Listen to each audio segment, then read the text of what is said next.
Hello friends, welcome है आपका Sam financial classes में। आई होप आप सब अच्छे होंगे, आपकी पढ़ाई अच्छी चल रही होंगी।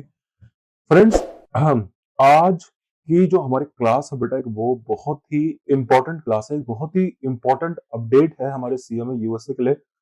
हालांकि ये जो अपडेट है बेटा, सिर्फ सीएमए यूएसए के लिए नहीं है, हर एक स्टूडेंट के लिए बेटा, जो एक फाइनेंशियल कोर्स परस्यू कर रहे हैं यूएसए के अंदर बेटा। स्पेसिफिकली यूएस की बात कर रहा हूं मैं। जैसे सीपीए हो गया, उनके लिए तो बहुत ही ज्यादा इंपॉर्टेंट है। अपना क्या कहते हैं उसको, सीएफ है, तो चलिए ठीक है, वो उनके लिए भी इंपॉर्टेंट है क्योंकि एनालिटिकल काम तो है ही।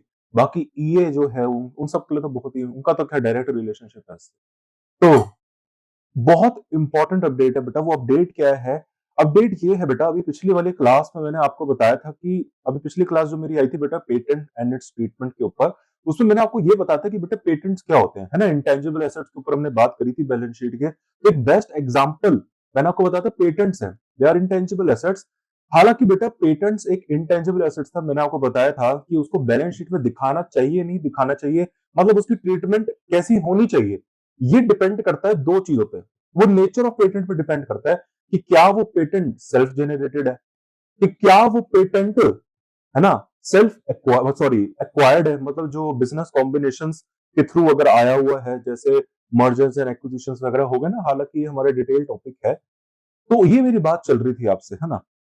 तो मैंने आपको बताया था कि बेटा कैसे यूएस गैप के अंदर रिसर्च एंड डेवलपमेंट के जो है ना बेटा, रिसर्च एंड डेवलपमेंट के जो खर्चे होते हैं बेटा, फॉर एग्जांपल पेटेंट्स या कोई भी इंटेंजिबल एसेट्स, कोई भी intangible assets as a whole की बात कर रहा हूं, तो रिसर्च एंड डेवलपमेंट का अगर खर्चा आपने किसी पेटेंट पे करा है, तो यूएस गैप के अंदर बेटा आप उसे क्या करते हो, फुल्ली एक्सपेंस करते हो। मतलब सीधा के सीधा क्या करते हो, इनकम स्टेटमेंट में डेबिट कर देते हो, जैसे ही वो खर्च हो जाता है ना, जैसे इंकर होता है वैसे ही एक्सपेंस कर देते हो। ये मैंने आपको बताया। लेकिन मैंने इन कॉन्ट्रास्ट आपको बताया, हालांकि बेटा मैं आपको एक बात बताऊं, पिछली क्लास में मैंने आपको ये नहीं बताया क्योंकि आप लोगों के लिए इतना रेलिवेंट नहीं है, ये एक सीपीए लेवल के लिए। हालांकि इसमें भी कुछ एक्सेप्शंस है बेटा, यूएस गैप ने कुछ कुछ एक्सेप्शंस दे रखे हैं। मैंने आपको क्या बोला था, यूएस गैप बेटा एक इंडस्ट्री स्पेसिफिक है, मतलब वो एक रूल बेस्ड है बेटा, वो थोड़ा स्ट्रिक्ट है ना। उसपे ज्यादातर आप चेंजेस, फ्लेक्सिबिलिटी नहीं है, फ्लेक्सिबिलिटी का स्कोप बड़ा कम है। लेकिन प्रिंसिपल्स में बड़े फ्लेक्सिबिलिटी है, जैसा आईएफआरएस, वहां पे बेटा इंडस्ट्री में क्या है, वो अपने हिसाब से कुछ चीजें अज्यूम कर सकते हैं, अपने हिसाब से लॉ को समझ सकते हैं। ज्यादा भी नहीं, अपने हिसाब से इतना भी नहीं कि बेटा आप धज्जियां उड़ा दो उसकी, ज्यादा नहीं, लेकिन हाँ थोड़ा रूम है फ्लेक्सिबिलिटी का। लेकिन यूएस गैप के अंदर नहीं, उन्होंने हर एक इंडस्ट्री के हिसाब से अपने रूल दे रखे हैं। अगर वो उसमें फिट नहीं बैठे तो बेटा गड़बड़ हो जाएगी। आप अगर फिट नहीं बैठ रहे तो बेटा आप अपना देखो रूम जहां आप फिट बैठ रहे हो, ऐसे नहीं आप कुछ भी अज्यूम करते चले हो। ये बहुत इंपॉर्टेंट यूएस गैप का एक्सपेक्ट है, और इसको सीपीए रिकमेंड करता रहता है बार बार अपने एसईसी को या अपने एफएसबी बोर्ड को कि भैया इसमें थोड़ा सा फ्लेक्सिबिलिटी लेके आइए, थोड़ा इन कन्वर्जेंस विद आईएफआरएस और होइए। कुछ कुछ जगह पे हुआ, अभी ज्यादा नहीं हुआ बेटा, ज्यादा नहीं हुआ है। जैसे कॉन्ट्रैक्ट से कैसे रेवेन्यू रिकॉग्नाइज करना है, लीज से कैसे करना, देखेंगे अभी एसी 842, वहां बस आपको थोड़ा बहुत कन्वर्जेंस दिख जाएगा। लेकिन बाकी जगहों पे थोड़ा सा बेटा अभी हटके चल रहा है यूएस। तो बेटा यहाँ पे हमारा एक रूल आया है, एक लॉ आया है, वो आज मैं आपको समझाने वाला हूँ, ठीक है। तो उसमें कुछ एक्सेप्शंस हैं यूएस गैप के अंदर। सारी चीजें आप रिसर्च एंड डेवलपमेंट के खर्चे उठा के डेबिट नहीं करते इनकम स्टेटमेंट के अंदर, ऐसा नहीं है बेटा। कुछ कुछ जगह है, कुछ कुछ कंडीशंस है। जैसे बेटा अगर आपने कोई एसेट ली है, अगर आपकी कोई एसेट है, कोई इक्विपमेंट है, अगर आपने उसको रिसर्च एंड डेवलप के दौरान यूज करा है, फॉर एग्जांपल बात करते हैं पेटेंट है बेटा, पेटेंट डिजाइन कर रहे हो, अपना सेल्फ जनरेट कर रहे हो, तो उस पर आर&डी का कुछ आपका खर्चा होगा। तो बेटा बिना एसेट्स के तो आप उसको बना सकते नहीं। जैसे कुछ मशीन्स हैं बेटा, जैसे आपको कोवैक्सीन की बात करें, है ना, कोविड वैक्सीन की बात करें, सॉरी बेटा, तो बेटा कोविड वैक्सीन अगर बन रही होंगी तो बिना इक्विपमेंट्स मशीनरीज के बन रही होंगी बेटा। सेंट्रीफ्यूगल मशीन होंगी जहां पे वो चीजें, टेस्टिंग मशीन होंगी, रेफ्रिजरेटर्स होगा जहां पे वो चीजें टेस्ट करते होंगे, रखते होंगे कूलिंग के लिए। बेटा इक्विपमेंट्स के बिना तो नहीं हो सकती ना। तो यूएस गैप ये कहता है, अगर आपने ये इक्विपमेंट्स, चाहे वो टेंजिबल हो या इंटेंजिबल हो एसेट्स, फर्क नहीं पड़ता, चाहे आपने कोई टेंजिबल एसेट्स या इंटेंजिबल एसेट्स यूज करी हो किसी आर&डी को बनाने में, तो बेटा उनको खर्चा आप वो कर सकते हो, कैपिटल, और उनको कैपिटलाइज कर सकते हो। बेटा ये वैसे यूएस गैप हमें बताता भी नहीं, तो हमें पता था, वैसे भी हम उसको कैपिटलाइज करते हुए, इट्स अ एसेट। तो बेटा कॉस्ट ऑफ एसेट तो बेटा वैसे भी कैपिटलाइज होनी है। फिर आप उसको क्या करोगे बेटा, अमोटाइज करोगे अगर इंटेंजिबल एसेट का केस है, या टेंजिबल एसेट तो फिर डेप्रिसिएशन है, उसको डेप्रिशिएट करोगे। ये तो ठीक है, ये तो हमको पता ही था। खैर, दूसरा बेटा सॉफ्टवेयर डेवलपमेंट कॉस्ट को लेके भी बड़ा पंगा है यूएस गैप के अंदर, बोथ यूएस टैक्स लॉस के अंदर और यूएस गैप के अंदर, दोनों में पंगा है। आपको नहीं पढ़ना बेटा, ठीक है, आपके सिलेबस में नहीं है, आपको ज्यादा इसके बीच में घुसना नहीं है ज्यादा डीपली। हालांकि बस एक सॉफ्टवेयर डेवलपमेंट का खर्चा है, उसके अंदर अगर आप एक प्रूफ कर दे तो इंटेंट की ये सॉफ्टवेयर डेवलपमेंट जो आपने रखी है बेटा आगे बेचने के लिए रखी है, इससे आगे जाके फ्यूचर बेनिफिट आने वाला है, तो फिर आप उसको कैपिटलाइज कर सकते हो बेटा, ठीक है। इसमें कुछ और भी डिटेल्स है, अभी बस ऊपर ऊपर से बताया। तो बेटा ये कुछ चक्करबाजी है यूएस गैप के अंदर। एक्सेप्शन है, मैंने आपको ये बताया नहीं था क्योंकि आपके लिए रेलिवेंट नहीं था, आपके ऊपर से चले जाता है, बात फर्क पड़ता नहीं ना, सीएमए यूएसए में इतना डिटेल नहीं, अकाउंटिंग थोड़ी ना करनी है, आपको समझना है बस। लेकिन बेटा ये जो आज मैं प्रोविजन लेके आया हूं, इसे कहते हैं, ये एक लॉ है, वन बिग ब्यूटीफुल एक्ट 2025। बेटा ये बिल्कुल ताजा ताजा लॉ है, अभी जुलाई 4 में ही, अभी अभी जो 4 जुलाई हुआ है उसी में ही ये अभी इनेक्टेड हुआ है, मतलब अभी signed by president Donald Trump. बेटा आप देख सकते हैं, जो डोनाल्ड ट्रंप बेटा अमेरिका का प्रेसिडेंट है। आपको पता है बेटा, ये अगर आपको एक छोटा सा एक नॉलेज दे देता हूँ यूएस में लॉ का क्या सिस्टम है। बेटा आपको इंडिया का सिस्टम पता है? इंडिया में बेटा पहले बताऊं, लॉ ऐसे नहीं बनता, पहले एक बिल होता है, पहले एक बिल प्रपोज किया जाता है, कहां पे? हाउस के अंदर। बेटा कौन सा हाउस? अपना लोकसभा के अंदर। बेटा क्या होता है, एक बिल पहले प्रपोज किया जाता है, एक ड्राफ्ट होता है वो, उसमें बेटा डिस्कशन चलता है ना, पहले डिस्कशन चलेगा, उसके क्या मेरिट्स है, डीमेरिट्स है, सब सब समझ में आ जाता है, फिर वोटिंग चलती है। फिर बेटा अगर मेजोरिटी विन हो जाती है लोकसभा के अंदर, फिर वो बिल बेटा आगे चले जाता है राज्यसभा में पास होने के लिए। हालांकि बेटा जो ज्यादातर जो बिल लोकसभा में एक बार पास हो जाता है ना, फिर राज्यसभा में पास होता ही होता है, ऐसा ज्यादातर होता नहीं है कि वहां पे रिजेक्ट हो जाए, ठीक है। एक बार लोकसभा से निकला, फिर राज्यसभा में पास हुआ, फिर बेटा कुछ नहीं है, फिर वहां पे प्रेसिडेंट का साइन होगा, गजट में निकलेगा, ऑफिशियली वो फिर इनेक्ट हो जाता है। ये जनरली एक प्रोसेस है लॉ पास होने का इंडिया में। सेम टू सेम प्रोसेस बेटा यूएस के अंदर भी है, वहां पे भी बेटा दो हाउसेस है, दो क्या कहते हैं, कांग्रेस में बेटा सिस्टम है, जैसे हमारे इंडिया में जैसे हाउसेस है। वहां पे बेटा पहला हाउस में पास होगा जो कांग्रेस का, बेटा वहां पे पास होगा पहले, है ना, वो उनका मेन है। अगर वहां पे मेजोरिटी विन हो जाती है, फिर लास्ट लेवल जो बेटा सेनेट होता है, सेनेट में जाके बेटा उनका पास होगा। अगर वहां से भी पास हो गया, फिर डोनाल्ड ट्रंप बेटा जो वहां का भी प्रेसिडेंट है, जनरली प्रेसिडेंट, फिर उसके बाद बेटा उसको साइन करेगा, फिर जाके बेटा वो लॉ बनेगा, ठीक है। तो ये जो लॉ बेटा अभी बना है, इसका नाम है ओबीबी। इसको ऐसे जाना जाता है बेटा शॉर्ट फॉर्म से, हालांकि ये कोई ऑफिशियल वो नहीं है। एक्चुअली इस बिल का नाम है one big beautiful bill 2025। Public notice शायद 201 ऐसा कुछ है बेटा, आप चेक कर सकते हैं, ठीक है। 210 या 201 ऐसा ही कुछ है, तो बेटा वहां पे आप जाके देख सकते हैं। ये हमारे लेकिन सीएमए यूएसए के लिए कितना रेलिवेंट बन गया वो मैं आपको बता देता हूँ। बेटा इसके अंदर एक बहुत इंपॉर्टेंट प्रोविजन आया है उस पेटेंट के रिसर्च एंड डेवलपमेंट को लेकर। हालांकि इसके अंदर और भी बहुत सारी चीजें आई है जो सीपीए लेवल के लिए है, तो मैं उनके लिए ही सीमित रख रहा हूं, आपको नहीं बताऊंगा क्योंकि आपको कुछ समझ में वैसे ही नहीं आना है, ठीक है। अगर आ भी रहा है तो लेकिन अब पेपर में आपकी एप्लीकेशन के लिए कोई यूज नहीं है, तो हम क्यों जबरदस्ती पढ़े, है ना। तो इसके अंदर बेटा एक बहुत इंपॉर्टेंट मेजर अपडेट आया है रिसर्च एंड डेवलपमेंट को लेकर। अच्छा, उसको बताने से पहले आपको पहले ये बता दूं कि ये ओबीबी है क्या, मतलब क्या चीज है, हम ये पढ़ क्या रहे हैं, ये कौन सा लॉ है, इस चीज का लॉ है। ये बेटा आपको बिल्कुल इजी भाषा में बोलूं, जैसे अपने इंडिया में बजट आता है बेटा, हर साल फरवरी में बजट आता है ना बेटा, उसमें क्या होता है बेटा, चेंजेस बताते हैं कि आगे आने वाले जो हमारे टैक्स होने वाले हैं, असेसमेंट में जो आप टैक्स देने वाले हैं, वो अब आपको ऐसे देने जो ये बजट आया। बेटा ये जो हमारे हर साल बजट आते हैं उसके अंदर बेटा बहुत सारी चीजें होती है, टैक्स के चेंजेस होते हैं कि भैया अब जो आप टैक्स देने वाले हैं अगले असेसमेंट में, उसमें आप अब जो ये बजट में इस बार चेंजेस आ गए हैं उनको ध्यान में रख के देना।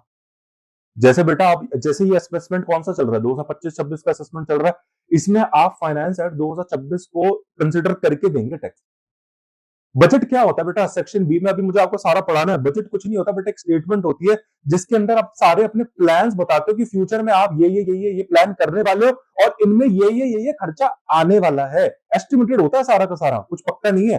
फ्यूचर के लिए जो आप देखते हो, जैसे एक फैक्ट्री है, कंपनी है, एक कंपनी है, वो कह रही है मैं एक फैक्ट्री है, मैं इस फैक्ट्री में अभी ये ऑपरेशंस करने वाली हूँ, इतने इतने माल बनाने वाली हूँ, इतने टोटल सेल्स करने वाली हूँ, इतने मेरे खर्चा हो जाएगा, सब एस्टिमेटेड है, सारी फिगर्स एस्टिमेटेड में लिखेगी वो। अच्छा, तो बेटा जब फिर बनेगा एक्चुअल, जब रियल लाइफ में काम होगा, एक्चुअल में होगा। पर्पस क्या है, जब आप एक बार एक्चुअल कर लोगे, फिर आप वो कंपेयर करोगे बजट से कि क्या जो मेरा बजट बना है और जो मेरा एक्चुअल है वो मैच कर रहा है। अगर बेटा बहुत ज्यादा डिफरेंस है, उसमें बनेगी वेरिएंस रिपोर्ट। वो सारा मैं आपको पढ़ाऊंगा सेक्शन सी के अंदर बेटा, वो क्या सिस्टम है। मैं यही आपका काम है, ये आपका काम है as a CMA variance report बनाना।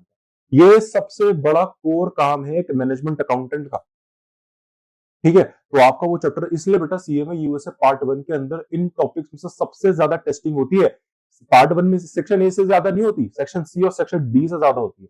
क्योंकि मेन काम आपका वही है बेटा, उसी से ही ज्यादा क्वेश्चन आपके आते हैं, उसी में ही लुढ़क गए वो आपको फेल करेंगे 101%।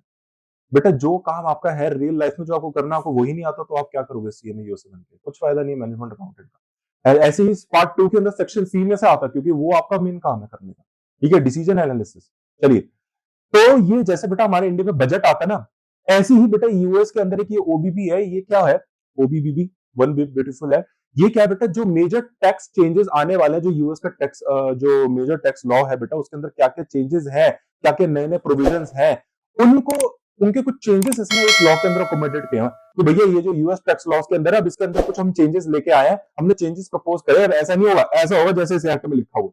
बस यही है, कुछ कुछ हमारा जैसे बजट है, लेकिन बेटा हमारा बजट और इसके बीच में जमीन आसमान का फर्क है। बता देता हूं क्या है, हमारे बजट में बेटा सिर्फ टैक्स चेंजेस नहीं लिखे होते बेटा, फाइनेंस साइड के अंदर मतलब बजट है, इसके अंदर सिर्फ वो क्या कहते हैं, ये चेंजेस थोड़े ना लिखे होते हैं हमारे टैक्स के रिलेटेड, गवर्नमेंट के प्लान्स भी लिखे होते हैं कि हमारे गवर्नमेंट अब ये चीज करने वाली है, एक ये प्लान, ये अब ये प्रोविजंस बनाने वाली है, जैसे अब ये क्या कहते हैं एजुकेशनल फंड बनाने वाली है, ऐसा ये प्रोजेक्ट्स करने वाली है, ये हाईवे बनाने वाली है, ऐसे करने वाली है।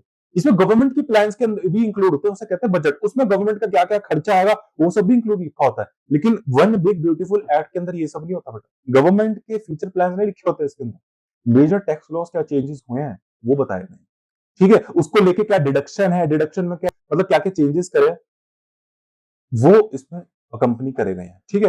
तो आप समझे ये ओबीबी क्या है, ये है बस बेटा, ओके।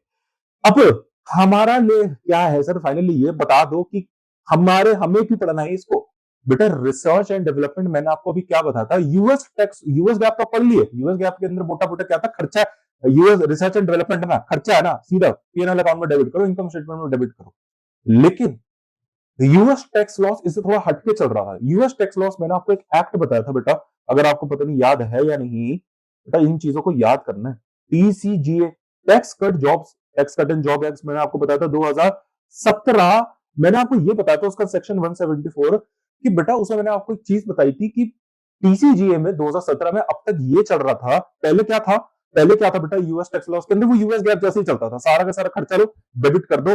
लेकिन मैंने आपको इसका पूरा स्टोरी लॉजिक बताया था कि सरकार का बस एक वो ट्रैप था, उसके बाद उन्होंने उसको कैपिटलाइज करना स्टार्ट कर दिया कि भैया आपसे कंपनियों को उसको खर्चा नहीं मानना है, कैपिटलाइज करना है। फिर कैपिटलाइज कर दिया, फिर उसको एक बार राइट ऑफ तो करना पड़ेगा, फिर धीरे धीरे धीरे धीरे धीरे धीरे उसको अमोर्टाइज करना है। रिसर्च एंड डेवलपमेंट का खर्चा उसको अमोर्टाइज करते रहना है। कब तक, डोमेस्टिक के केस में 5 साल है, इंटरनेशनल के केस में अगर वो रिसर्च एंड डेवलपमेंट यूएस के बाहर हुई है, फॉरेन है, तो फिर उसको 15 साल करना है, ठीक है। ये अब तक चल रही थी स्टोरी दिसंबर 2021 के बाद बेटा, मतलब सीधी सीधी मान के बात करो, टैक्स ईयर 2022 से अब ये स्टोरी चल रही थी कि अब से जितने भी रिसर्च एंड डेवलपमेंट के खर्चे हैं, मैं यूएस टैक्स लॉस की बात कर रहा हूं, यूएस टैक्स लॉस की, उसमें अब से जो भी खर्चे हुआ करेंगे वो अब से कैपिटलाइज हुआ करेंगे, फिर जाके आपके क्या होंगे, एमोटाइज होंगे, ऐसे ऐसे 5 साल के अंदर डोमेस्टिक और 15 साल फॉरेन, समझे, ऐसा अब तक चल रहा था।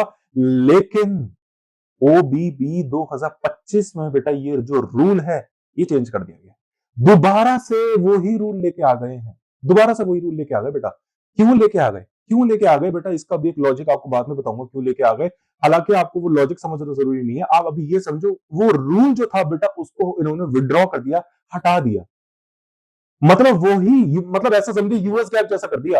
अब से क्या हुआ करेंगे बेटा, रिसर्च एंड डेवलपमेंट के जो खर्चे हैं, रिसर्च एंड डेवलपमेंट के खर्चे हैं, अगर उसका जो भी खर्चा अब वो कैपिटलाइज नहीं है। अच्छा ये लॉ हटाया नहीं है बेटा, मैं आपको ये बात बता देता हूँ, जमीन आसमान का फर्क है लॉ हटाने में। लॉ हटाया नहीं है, ऑप्शन रख दिया है, ऑप्शन मेरा मतलब ये है, ऑप्शन रख दिया है टैक्स पेयर के पास। अब एक ऑप्शन है कि लॉ वही है जो अभी टीसीजे 2017 में था कि भैया जो भी रिसर्च एंड डेवलपमेंट का वो कैपिटलाइज हुआ करेंगे, लॉ यही है। एक अब इसको लेकिन ऑप्शनल कर दिया है, जैसे हमारे इंडिया में बेटा वो एक क्या कहते हैं एमईएल है ना, मैक्सिमम एग्जामिशन लिमिट, वो जो है 115 बीएसी बेटा, वो ऑप्शनल है, आपके पास है ना, आप उसको चूज कर सकते हो। ऐसे ये भी चूज कर दिए कि भैया टैक्स स्लैब, आप जैसे हमारे इंडिया में टैक्स स्लैब ऑप्शनल है, वैसे यहाँ पे ऑप्शनल रख दिया कि अब से टैक्स पेयर के पास एक ऑप्शन है कि या तो वो उस रिसर्च एंड डेवलपमेंट के खर्चे को कैपिटलाइज कर दे या फुली एक्सपेंस कर दे, बेटा। हालांकि इसमें उसके पास 3 ऑप्शंस और है बेटा, 3 एक्चुअली है। पहला है या तो वो उसको फुली डिडक्ट कर दे बेटा जैसे ही वो इंपेयर्ड होंगे। अच्छा ये जो 174 ए है ना, ये एक नया प्रोविजन ऐड हुआ है टीसीजीए 2017 में 174, ये अभी आया बेटा, एक नया प्रोविजन ऐड किया गया, एक नया प्रोविजन ऐड किया गया बेटा, यही है वो नया प्रोविजन। इसके अंदर ये लिखा गया कि भैया जो पुरानी बातें बोली थी भूल चुक माफ है, भूल चुक माफ है भैया। अब से हमने उसको क्या करा, परमानेंट नहीं करा, ऑप्शनल रख दिया कि भैया अगर आपको उसे कैपिटलाइज करना, अगर आपको कैपिटलाइज करके मजा आ रहा है तो आप उस मजे को लेते रहो, लेकिन अगर आपको मजा नहीं आ रहा तो हमने आपको एक ऑप्शन और दे दिया, कौन सा, कि आप उसे फुली डिडक्ट कर सकते हैं जैसे ही वो इंकर्ड होगा। सीधी सीधी बात बोलूं, यूएस गैप जैसा सिस्टम कर दिया है। दूसरा एक और ऑप्शन है, या तो अगर आपको ये नहीं करना तो आप ये कर दो, elect to amortise the expenditure under 174 A C, subsection C है इसका 174 ए, ओवर एटलीस्ट 60 मंथ्स। बेटा मतलब 5 साल के अंदर अंदर भी आपके पास ऑप्शन है, या तो आप उसको अमोर्टाइज करते रहो, अगर आपको उसको फुली डेबिट नहीं करना तो 5 साल के अंदर या उससे ज्यादा आप इसको पूरा का पूरा उड़ा दो। लेकिन बेटा 10 साल से ज्यादा, बेटा 5 से 10 साल एक्चुअली, मोटा मोटा बोलू 5 से 10 साल, लेकिन यहाँ पे तो सर लिखा है एटलीस्ट 6 मंथ 60 मंथ्स। बेटा 60 मंथ्स भी तो लिखा है, एटलीस्ट वर्ड है, एटलीस्ट मतलब 60 या उससे ज्यादा। अब लेकिन उससे ज्यादा कितना, एक ऊपर की छत की लिमिट भी तो होगी, आप अनलिमिटेड लाइफ तक चलाए जा रहे हो, ये नेक्स्ट पॉइंट पे लिखा है, take the optional 10 year write off under section 559 E2B। इसका मतलब मैक्सिमम 10 साल के अंदर अंदर लेकिन उड़ाना है उसको, ऐसा नहीं बेटा चले अनलिमिटेड लाइफ 20 साल तक राइट ऑफ करे जा रहे हो, ऐसा नहीं बेटा। मतलब या तो बेटा पूरा डेबिट करो, या 5 साल से ज्यादा बेटा आपके 5 साल तक का टाइम है मिनिमम, उसमें करो, या 10 साल तक आपको उसको फुली उड़ा देना है, पूरा 10 साल लेकिन टाइम है, मतलब मोटी मोटी बात ऐसा करो ना, 5 से 10 साल के बीच में आपको उसको पूरा राइट ऑफ करना। हाँ जी, ये है बेटा, ये है आपको जो मैं बताने वाला था, रिसर्च एंड डेवलपमेंट का जो खर्चा है, ये बहुत इंपॉर्टेंट प्रोविजन है। बात अब ये आती है सीएमए के लिए ये कैसे रेलिवेंट बन जाएगा। आपको ऐसी फीलिंग आ रही होगी कि ये तो सीपीए के लिए, ये तो सीपीए के लिए सर, ये बात तो जो आप बता रहे हो ये तो सीपीए के लिए, हम क्यों पढ़े इस चीज को। बेटा आपको एक बात बता दूं, अगर आप, यही तो दिक्कत है, अगर आप ये नोशन लेके सीएमए यू से पढ़ रहे हो, फिर मत बोलना सीएमए यू से करके जॉब नहीं लगती। आज एक बेटा फैक्ट बताते तो, जो कि ज्यादातर स्टूडेंट्स को शायद ये नहीं पता होगी बात। बेटा सीएमए, सीएमए मत देखो, उसमें नाम में है मैनेजमेंट अकाउंटेंट, आप आगे जाके रियल लाइफ में मैनेजमेंट अकाउंटेंट बनोगे। दिक्कत क्या है ना बेटा, आपने अपना विजन ही इतना नैरो कर दिया, आप सिर्फ अपने आप को सीएमए यूएसए का पेपर क्लियर करने तक रख रहे हो। शुरू से यही आदत है, जब भी पढ़ते हो पेपर को लेके पढ़ते हो, कभी ये सोचते ही नहीं कि भैया हमें ये पढ़ के रियल लाइफ में जाके जॉब करनी है। क्यों नहीं लगती रियल लाइफ में जॉब, सीएमए में जॉब में मार्केट नहीं है, इसका डिमांड नहीं है। बेटा कभी सोचा क्यों डिमांड नहीं है? क्योंकि आपने एक्चुअली अपनी वर्थ ऐसी बनाई नहीं कि वो डिमांड आपको वो लग सके। आपको भाई बात बताता हूँ बेटा, सुनिए मेरी बात। सीएमए यूएसए करके बेटा, मेरी बात सुनिए, सीएमए यूएसए बेटा आपको ऐसी ही नहीं मिल जाती, ऐसी नहीं मिलती बेटा डिग्री। मेरी बात सुनो, आपको 2 इयर्स का उसमें प्रोफेशनल वर्क एक्सपीरियंस चाहिए।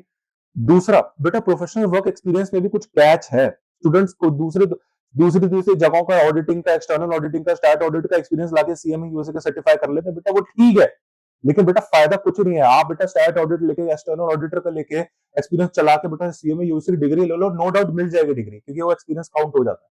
लेकिन मुझे एक बात बताओ बेटा, आप कर एक्सटर्नल ऑडिट रहे हो, ले सीएमए यूएसए रहे हो, बेटा क्या कर रहे हो, क्या कर रहे हो बेटा आप? ये वो एक्सपीरियंस आप उसका ले रहे हो, एक एक्सटर्नल ऑडिटर का, जो सीएमए यूएसए की फील्ड ही नहीं।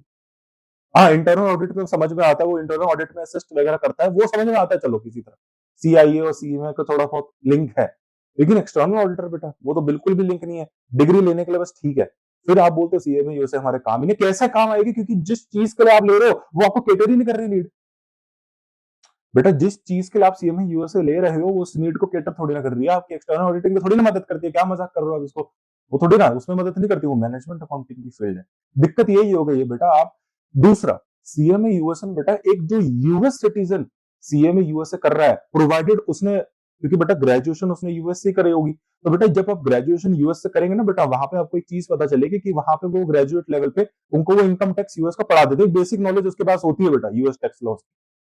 डिटेल में तो वहां पे वो या तो ईए करके पता करेगा या वहां पे सीपीए करके, लेकिन बेसिक उसको नॉलेज पता चल जाती है, भैया ये है, इतना इतना डिडक्शन है, ऐसे हमारी टैक्स फाइल होती है। जैसे बेटा बीकॉम वाले को पता है बेसिक नॉलेज, डिटेल तो चार्टेड अकाउंटेंसी करके पता चलेगा, है ना। लेकिन बीकॉम में बेटा आप इनकम टैक्स नहीं पढ़ते, जीएसटी नहीं पढ़ते, बेसिक लेवल तो आपको समझ में आता है ना, अच्छा ये टैक्स है, ऐसा प्रोविजन है, ऐसा हर चीज आपको निकालनी आ जाती है। ऐसे यूएस में भी पढ़ाते हैं बेटा वो, इन कनाडा में भी पढ़ाते हैं। अगर आप कनाडा जाएंगे, वहां की ग्रेजुएशन करेंगे, वहां पे आपको कैनेडियन टैक्स लॉ पढ़ाई जाएगी ग्रेजुएशन में, ठीक है। तो बेटा वहां पे ग्रेजुएशन छोड़ो, वहां पे डिप्लोमा में पढ़ा देते हैं। तो मेरा मतलब आपको क्या है बेटा, वहां पे लेकिन एक यूएस सिटीजन जिसने बेटा सीएमए यूएसए कर रहा है, वो ग्रेजुएट बन के यूएस सीएमए यूएसए बनेगा, और उसके माइंड में जब वो मैनेजमेंट अकाउंटेंट बनेगा, उसको ऑलरेडी एक बेसिक उसके बैक ऑफ माइंड में यूएस टैक्स लॉस के कंसेप्ट है। लेकिन अब आ जाते हैं हमारी बात, बेटा हम जब सीएमए यूएसए करते हैं, हम यूएस टैक्स लॉस पढ़ते नहीं, हम इंडियन ग्रेजुएशन करके इंडियन टैक्स लॉ पढ़ के सीएमए यूएसए करते हैं। अब लेकिन सीएमए यूएसए है यूएस गैप, हमने ग्रेजुएशन करी है अपने इंडियन फाइनेंशियल अकाउंटिंग स्टैंडर्ड्स के हिसाब से, हम यूएस गैप थोड़ी ना चलता है यहाँ पे। और टैक्स लॉस हमने तो बिल्कुल अपने टैक्स लॉस के हिसाब से पढ़ी है, यूएस टैक्स लॉस तो हमने पढ़ा ही नहीं। यूएस सीएमए करने का पर्पस यही है कि आपको सिर्फ और सिर्फ यूएस क्लाइंट्स से ही अपना रिलेशनशिप बनाना है, मतलब यूएस क्लाइंट्स को केटर करना है, सीधी बात है बेटा, क्योंकि यूएस गैप सिर्फ सीएमए यूएस सिर्फ यूएस गैप चलता है। आईएफआरएस तो आप कॉन्ट्रास्ट में पढ़ते हो, मेन पर्पस तो आपको यूएस गैप पढ़ाना है ना, तो सीएमए यूएस है, यूएस गैप के लिए वो, आईएफआरएस थोड़ी ना, अगर आईएफआरएस है उसके लिए तो फिर सीमा है, सीमा करो। तो बेटा मेरी बात आपको क्या है, आप पढ़ते हो सीएमए यूएसए, पढ़ते लोग हैं क्योंकि वो ग्रेजुएशन आपका एलिजिबिलिटी पूरी हो जाती है, लेकिन आईएमए वाले आपसे एक्सपेक्ट करते हैं कि आपको यूएस टैक्स लॉस की इतनी बेसिक नॉलेज हो जो एक यूएस सिटीजन ग्रेजुएशन लेवल पे पढ़ता है। सीपीए लेवल तक की वो आपसे एक्सपेक्ट नहीं करता बेटा, ना ईए लेवल तक की, एटलीस्ट वो आपसे इतनी एक्सपेक्ट करता है कि भैया एटलीस्ट जो एक ग्रेजुएट एक यूएस सिटीजन है, उसको उतनी सीएमए, उसको एक यूएस टैक्स लॉस की नॉलेज है, उतनी आपको भी हो। अब आपने सीएमए यूएसए करी, आप जाओगे कंपनियों में, बेटा वो फिर आपको पता है वही बेटा, वो आपको किसी इक्विटी में डाल देंगे, कहीं आपको बेटा रिस्क में डाल देंगे, एडवाइजरी में, बस यही काम करते रहोगे बेटा। लेकिन आप कभी भी मैनेजमेंट लेवल अकाउंटिंग कैसे होती है, डिसीजन टॉप लेवल, वहां पे नहीं जा सकते जब तक आपके पास एक यूएस की नॉलेज ना हो। नहीं जा सकते उसके बिना, जा ही नहीं सकते बेटा, यूएस टैक्स लॉस के नॉलेज लिए बिना बेटा। आप ऊपर डिसीजन लेवल बैठे हो, बोर्ड ऑफ डायरेक्टर्स में बैठे हो, सब आपके सामने, सब यूएस टैक्स लॉस डिस्कस कर रहे हैं, भाई टैक्स में ये हो गया, आप ऐसे चुप्पी आगे बैठे हो, क्या होता है ये पता नहीं क्या बोल रहे हैं, समझ में नहीं आएगा, तो बेटा आपको बैठाएंगे बोर्ड ऑफ डायरेक्टर में, नहीं बैठाएंगे बेटा, बाहर का रास्ता दिखा देंगे आप लोगों को कि भाई यही है आपका रास्ता। ये एक रियलिटी है जो मैंने आपको बताई, ये प्रोफेशनल की है बेटा, ये आंख है जो आपके पास होनी चाहिए। इसको केटर करने के लिए बेटा आप क्या कर सकते हो, आप यूएस टैक्स लॉस की एक नॉलेज ले सकते हो, जैसे एक ये हो गया बेस्ट कोर्स है बेटा, आपको एक यूएस टैक्स लॉस की अच्छी कॉम्प्रिहेंसिव नॉलेज आ जाएगी बेटा, बहुत अच्छी कॉम्प्रिहेंसिव, बढ़िया नॉलेज। तो बेटा अगर आप सीएमए यूएसए के साथ ये ले लेते हो, तो सीएमए यूएसए आपके लिए तब जाके वर्थ इट बनेगा, एक इंडियन या एशियन या एक ऐसा बंदा जिसने कभी यूएस टैक्स लॉस सुना ही ना हो। यूएस वाला जब भी सीएमए यूएस से करता है, जमीन आसमान का फर्क है, जो एक बंदा उसके अलावा जैसे हम लोग करते हैं सीएमए है बेटा, फर्क है हम लोगों में उसमें। नो डाउट हमारी एलिजिबिलिटी पूरी हो कि हमारे पास एक्सपीरियंस है, आप कोई का भी एक्सपीरियंस लगा दो, जैसे वो जहां अगर वो पूरा करता है और आपने इंडियन ग्रेजुएशन कर रखी है, लेकिन बेटा सीएमए आईएमए वाला आपसे एक्सपेक्ट करता है, ये मैं आपको इसलिए बता रहा हूँ क्योंकि बेटा मैंने ऐसे लोगों से बात करी है, ऐसे लीडर से बात करी है, ऐसे एचआर से बात करी है, यूएस जिनके क्लाइंट्स हैं, उन्होंने एक्सपेक्ट क्या करा है बेटा, सीएमए यूएसए यही एक्सपेक्ट करता है, आईएमए इसलिए एक्सपेक्ट करता है कि भैया आपको एक बेसिक यूएस टैक्स कॉस्ट की नॉलेज होनी चाहिए, आप मैनेजमेंट अकाउंटेंट बनोगे कैसे, दो चीजों की नॉलेज आपकी मेन चीज होनी चाहिए, दो नॉलेज मैं आपको बता देता हूँ वो कौन सी। एक तो बेटा अकाउंटिंग स्टैंडर्ड्स की, अकाउंटिंग स्टैंडर्ड्स अगर आपके है ही नहीं, फिर तो बेटा आप रहने ही देना, कोई भी आप मैनेजमेंट अकाउंटिंग का कोर्स कर लो, फिर तो बेटा रहने देना। मैनेजमेंट अकाउंटिंग क्या बेटा, आप तो फाइनेंस की दुनिया ही छोड़ दो, फिर अकाउंटिंग का हर जगह आएगा, सीएफए में के अंदर आएगा, सीपीए के अंदर तो खैर उनको तो धर्म ही अकाउंटिंग स्टैंडर्ड है, और सीएमए यूएसए तो अंदर है ही। क्यों बेटा, आप मैनेजमेंट अकाउंटेंट है, आपको मैनेज करना, आप फाइनेंशियल स्टेटमेंट बन रहे हो, आपको पता ही नहीं है कौन सा गैप है, आपको पता नहीं गैप के क्या प्रिंसिपल्स है, गैप का स्टैंडर्ड फॉलो कर रहा है नहीं कर रहा, आप क्या चीजें मैनेज करोगे, आप कैसे डिसीजन लोगे कि यार अब गैप में ये चीज है, हम कैसे नेविगेट करें इसके थ्रू।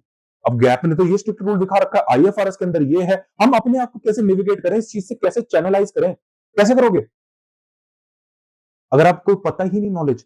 दूसरा यूएस टैक्स लॉस, ये है बेटा, आपको एक एग्जांपल दूं, सीएमए इंडिया के बारे में तो आप लोगों को पता ही होगा बेटा, सीएमए इंडिया जब आप करोगे ना बेटा, आपको इतनी लेवल ऑफ टैक्स पढ़ाया जाता है बेटा, जैसे चार्टर्ड अकाउंटेंसी को पढ़ाया जाता है, मजाक नहीं कर रहे बेटा, पूरा इनकम टैक्स आपको पढ़ा दिया जाएगा, पूरा जीएसटी आपको पढ़ा दिया जाएगा।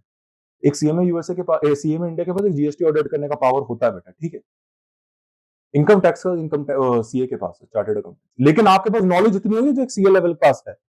क्यों हमारे सीएम इंडिया क्यों कराता है बेटा, क्यों कराता है आपको, क्योंकि बेटा मैनेजमेंट अकाउंटेंट बन ही नहीं सकते बिना टैक्स लॉस लिए, हम इंडियन मैनेजमेंट अकाउंटेंट बनेंगे, हमें इंडियन इनकम टैक्स ही नहीं पता क्या होता है। अब एक आयरनी सुनो बेटा, अब मेरी बात सुनो, अब एक अफ्रीकन है या एक रशियन है जो हमारे इंडियन करना चाहता है सीए, सीएमए, अब बेटा उसे इंडियन टैक्स लॉस पढ़ने पड़ेंगे, हमारे करिकुलम में ऐड है ये। दिमाग लगाओ बेटा, सुनो जरा ध्यान से। सो सीएमए यूएसए में, लेकिन अब आपके सिलेबस में यूएस टैक्स लॉस है नहीं, लेकिन एक्चुअली होना चाहिए था, होना चाहिए था। आप बोलोगे क्या क्या मजाक कर, क्यों सिलेबस बढ़ा रहे हो हमारा, यही दो बहुत है, बस यही तो बात है।